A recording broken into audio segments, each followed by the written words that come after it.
आपल्या प्रकरण सुप्रीम कोर्टामध्ये गेलं.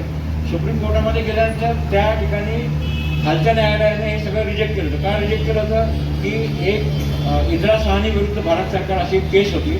त्या केसमध्ये असं सांगितलेलं होतं की कुठल्याही राज्याला त्यांच्या राज्यामध्ये 50%च्या पेक्षा जास्त आरक्षण देता येणार नाही. आता सध्या महाराष्ट्रामध्ये 52% आरक्षण चालू होतं. राज्य शासनाने अधिकचं SC-BC आरक्षण दिल्यामुळं ते 52+10 असं 62% झालं. म्हणजे त्या इंदिरा साहनी प्रकरणामध्ये 9 न्यायाधीशांनी जे जजमेंट दिलं होतं की 50%च्या पुढे तुम्हाला जाता येणार नाही. मग एवढं सगळं स्पष्ट माहीत असताना नाही राज्य शासनाने असं आरक्षण का दिलं, का मराठा समाजाला डावलण्याचा प्रयत्न झाला.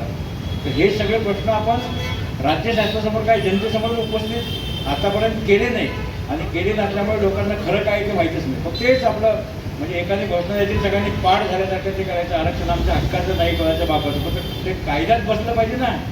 मग कायद्यात कसं बसायचं ते सुद्धा आपण याच्यातून सोल्युशन काढून ठेवलं आहे. त्याचं सुद्धा आपण या ठिकाणी तुमच्यासमोर आपण ते घेऊन आपल्याला आरक्षण मिळू शकेल का, तर त्याचं उत्तर हो असं आहे.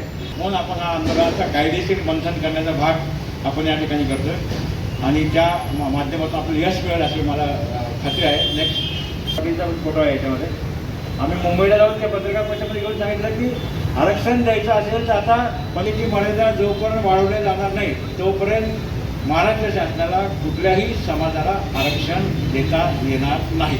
मग हे एवढं काळ्या दगडावरती रेग आणि एवढं स्पष्ट असताना राज्य शासन असं का करतंय याचा प्रश्न कोणीच विचारत नाही. फक्त आरक्षण आमच्या हक्काचं नाही, कोणाच्या बापाचं. ठीक आहे, बापाचं तर बापाचं, पण ते कायद्यात बसत नाही. म्हणून मग आपण हा लढा पुकारलेला आहे. नेक्स्ट प्रश्न विचारला होता.